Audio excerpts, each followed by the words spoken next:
is I'd like to introduce our police chief, Michael Holub, and we've asked Mike to briefly provide the community with a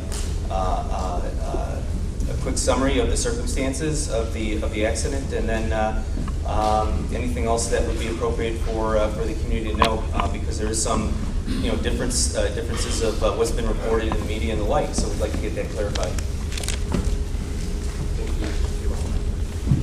Good evening. Just to let you know that the process is still pending. This is still an active case. That's an investigation that's going on, and the specifics are being looked at. What I am assuring the community and the public is that this is going to be an objective and thorough and professional investigation. We want to make sure it's objective. The Illinois State Police have a team of accident reconstructionists who are working on this case, and they're the ones who are providing us some data, and we're avoiding speculation. We're avoiding any type of projection or assumptions or conclusions until all that's done. We owe that to all the people involved in this to give them the best report and the best look at this and analysis of the data. So that it's still in process, but I assure you that all the right components are in place. The correct people, the professionals from the Illinois State Police are involved.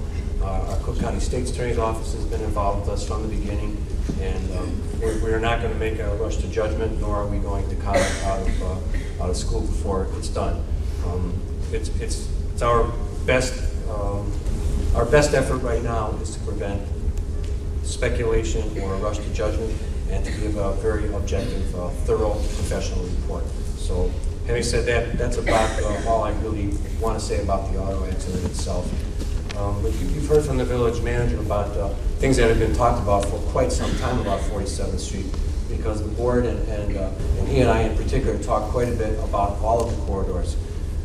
In some aspects, we're blessed with a grid system that allows us to move around if there are obstructions.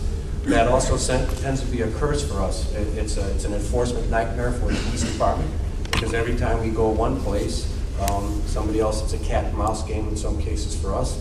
We're seeing that right now. We're trying to do some enforcement on 47th Street and Grange Road. We find out that people use parallel streets, one block on either side, to avoid the radar. You notice some of the speed display signs that are out there. Some people think they're getting their picture taken. I don't mind that they think their picture's being taken. I don't think that's a bad thing. But those units also collect data. And although they're not exacting data, much like a cord would be that not only counts cars but direction, they give us a pretty good trend of what's happening and help us refine our enforcement. So we can see by hour when we're seeing any violations, those type of things.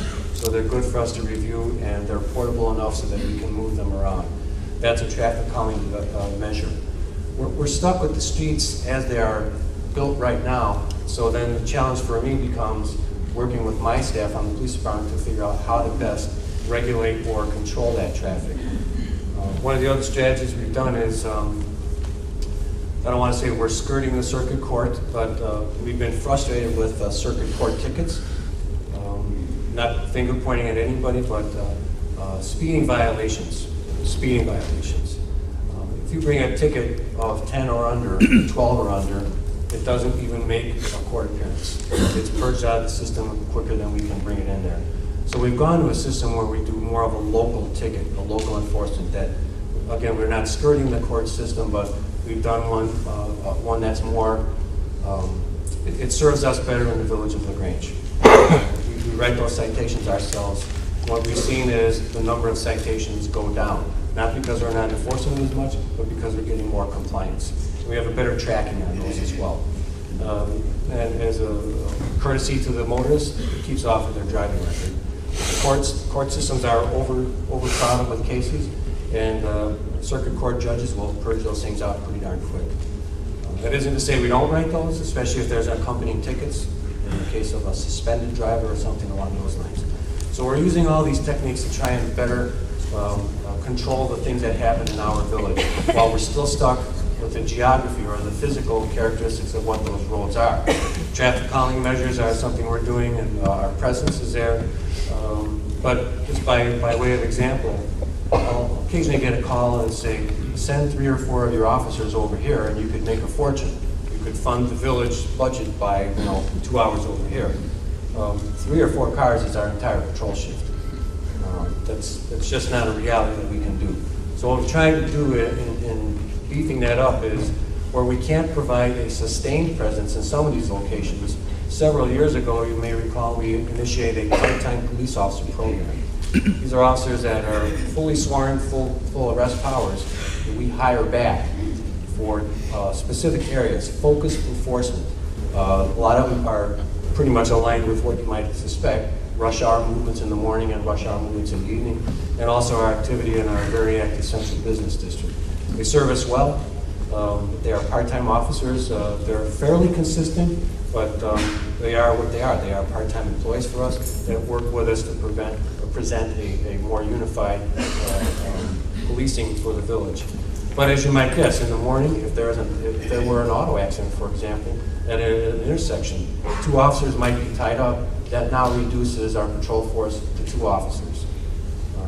Weekdays during the school year, we're trying to patrol 8 schools with 4 officers. If there's any deviance or variance from that, it then becomes a shuffling or a sharing of responsibilities. 2 cars get reassigned over here. Now 2 other cars have to divvy up 8 schools and patrol that as well. So it's a little bit of a balancing act, and I don't say that for any other purpose other than they give you a kind of a little frame of reference of what our force is. Our average force is not as large as many people would think on a daily basis. So when you ask for 3 or 4 cars to come to your corner, that's the whole shift. That's the whole shift. So we're trying to be creative. I do get quite a lot of input from people. When it's good, they call. When it's bad, they call. But we use that, we talk with the shifts about what's going on. Every shift starts off with a roll call where we give information out about what's going on. Someone says rush hour traffic coming home is zooming down this street, so on and so forth. So we'll try and readdress that by reassigning people to that area. So just kind of, I've glazed over quite a few topics, but just to let you know, these are things that we talk about a lot and that we work on a lot, and we try and somehow make work with the geography of the streets that we are cursed with in some cases and blessed with in others. As new communities are evolving, you see that they're using crime prevention or traffic calming by design. Streets that don't look like some people describe them to me, like a shotgun barrel.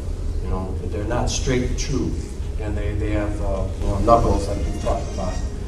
We don't have that luxury for what we have there, so we try and work within those boundaries to do the best we can to calm and do some enforcement as well.